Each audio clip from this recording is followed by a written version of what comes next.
लगभग 2 किलोमीटर की एरिया में 12 लाख लोगों का रहना हैरानी वाली बात है ना।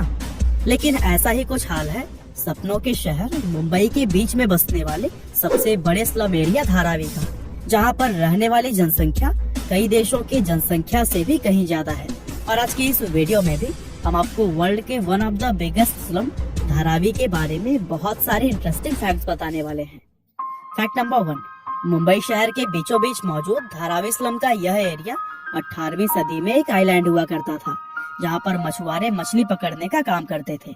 लेकिन जैसे जैसे समय बीतता गया वैसे ही इस आइलैंड का पानी दलदल बनता गया, जिसके कारण यहाँ पर मछली पकड़ने का काम खत्म हो गया और फिर लोगों ने यहाँ पर रहना और घर बनाना शुरू कर दिया। शुरुआत में जो लोग आकर यहाँ पर बसे उन्होंने अपने लिए बड़े बड़े घर बनाए, लेकिन जैसे ही जनसंख्या बढ़ती गई वैसे ही घरों का आकार छोटा होता गया और देखते ही देखते धारावी एशिया का सबसे बड़ा स्लम एरिया बन गया। फैक्ट नंबर 2, धारावी को एशिया का सबसे बड़ा स्लम कहा जाता है, लेकिन यहाँ ध्यान देने वाली बात यह है कि यह जनसंख्या के हिसाब से एशिया का सबसे बड़ा स्लम है, जबकि एरिया के हिसाब से अगर देखें तो ये मैक्सिको के नेजा चाल्को इट्जा और कराची के ओरांगी स्लम के बाद से एशिया का दूसरा और दुनिया का तीसरा सबसे बड़ा स्लम है। लगभग 2 स्क्वायर किलोमीटर की एरिया में फैला यह स्लम मुंबई के 2 रेलवे लाइंस वेस्टर्न और सेंट्रल रेलवे के बीच मौजूद है और मुंबई की प्राइम लोकेशन पर बसा हुआ यह स्लम चारों ओर से माहिम, बांद्रा, सियोन और माटुंगा जैसे फेमस इलाकों से घिरा हुआ है। फैक्ट नंबर 3, धारावी में रहने वाले लोगों की कुल संख्या का सटीक पता लगाना तो काफी मुश्किल है, लेकिन पिछले कुछ सालों में हुई जनगणना के हिसाब से यह अंदाजा लगाया जाता है कि इस समय इस विशाल झुग्गी बस्ती के अंदर 12 लाख से भी ज्यादा लोग रहते हैं।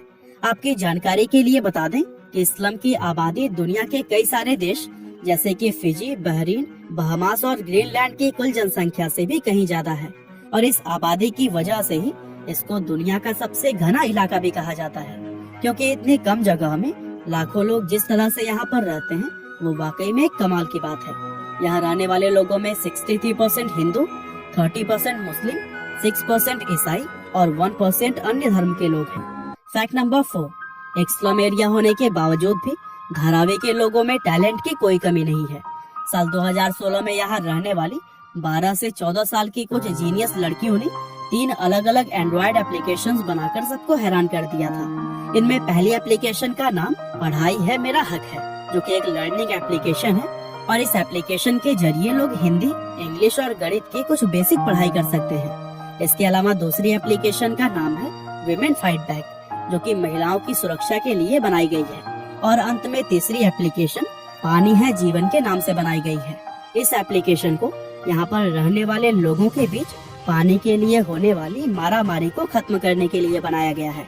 दरअसल यह एप्लीकेशन नल के अंदर पानी आते ही अपने रजिस्टर्ड यूजर्स को एक अलर्ट मैसेज भेज देती है और इस अलर्ट से लोगों को पता चल जाता है कि नल में पानी आ चुका है और इससे लोगों का काफी समय बच जाता है, क्योंकि इस एप्लीकेशन के आने से पहले लोग कई घंटे नल के पास खड़े होकर पानी के आने का इंतजार करते थे। इसके अलावा धारावी को भारत का सबसे ज्यादा पढ़ा लिखा स्लम एरिया माना जाता है, क्योंकि यहाँ के लोग पढ़ाई लिखाई को भी काफी महत्व देते हैं।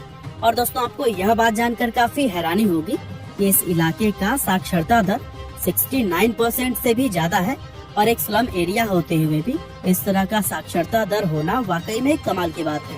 फैक्ट नंबर 5, धारावी के अंदर कपड़ा, मिट्टी के बर्तन, चमड़ा और स्टील आदि का उत्पादन करने वाली लगभग 500 से भी ज्यादा मैन्युफैक्चरिंग यूनिट मौजूद है। आपको जानकर काफी हैरानी होगी कि झुग्गी बस्ती में लगभग 15,000 से भी ज्यादा सिंगल रूम वाले कारखाने चलाए जाते हैं और इन कारखानों में बने हुए प्रोडक्ट्स कई अलग अलग ई-कॉमर्स वेबसाइट्स के जरिए सिर्फ भारत ही नहीं बल्कि पूरी दुनिया भर में ही बेचे जाते हैं। और यही वजह है कि अकेले ही धारावी की एनुअल इनकम 650 मिलियन अमेरिकी डॉलर से 1 बिलियन अमेरिकी डॉलर्स तक पहुंच जाती है, जो कि किरीबाती, टोंगा और तुवालू जैसे कई सारे देशों के इकोनॉमी से भी कहीं ज्यादा है। और इसी से यह अंदाजा लगाया जा सकता है कि धारावी में चलने वाले ये बिजनेस भारत की इकोनॉमी में भी अपना कितना योगदान देते होंगे। फैक्ट नंबर 6, धारावी में रिसाइकलिंग का काम भी काफी बड़े पैमाने पर होता है और इसी को यहाँ की प्रमुख इंडस्ट्री भी कहा जाता है। इस स्लम के अंदर सिर्फ मुंबई या महाराष्ट्र ही नहीं बल्कि पूरे भारत से आने वाले प्लास्टिक वेस्ट को रिसाइकल किया जाता है। और रिसाइकलिंग का यह काम धारावी के 2.5 लाख से भी ज्यादा लोगों को रोजगार देता है। और इस एरिया में प्लास्टिक के अलावा भी ग्लास और मेटल जैसे वेस्टेज को भी रिसाइकल करने का काम किया जाता है। और ये काम करने वाला हर व्यक्ति 10 से 14 हजार रूपए प्रति माह तक आसानी से कमा लेता है, जो कि हमारे भारत की मिनिमम मजदूरी वेतन से काफी अच्छा है। फैक्ट नंबर 7, धारावी के अंदर धारावी रॉक्स नाम का एक जंक बैंड है, जो कि काफी ज्यादा फेमस है। इस बैंड के अंदर झुग्गी में रहने वाले 12 से 15 ऐसे लड़के हैं जो कि कचरा बीनने का काम करते हैं। और इस बैंड की खासियत यह है कि ये लोग म्यूजिक को बनाने के लिए ओरिजिनल म्यूजिक इंस्ट्रूमेंट की जगह पर पानी के डिब्बे, स्टिक्स, कांच की बोतलें और धातु से बनी हुई कुछ दूसरे चीजों का इस्तेमाल करते हैं। और यही वजह है कि यह बैंड इतना ज्यादा क्रिएटिव और टैलेंटेड माना जाता है। फैक्ट नंबर 8, धारावी सिर्फ भारत या एशिया में ही नहीं बल्कि पूरी दुनिया में प्रसिद्ध है, क्योंकि भारत घूमने आने वाले विदेशी लोगों की लिस्ट में इस स्लम एरिया का नाम सबसे ऊपर रहता है। वैसे यह बात काफी हैरान करने वाली है कि आज भारत घूमने आने वाले विदेशी लोग दिल्ली और ताजमहल जैसी फेमस जगहों को छोड़कर धारावी घूमना ज्यादा पसंद करते हैं। और यही वजह है कि आज इन विदेशी लोगों को धारावी का गाइडेड टूर भी ऑफर किया जाता है। और इस गाइडेड टूर के जरिए ये विदेशी लोग धारावी के जीवन को काफी बारीकी से देख पाते हैं। फैक्ट नंबर 9, धारावी हमेशा से ही हिंदी फिल्म इंडस्ट्री बॉलीवुड का एक अहम हिस्सा रहा है।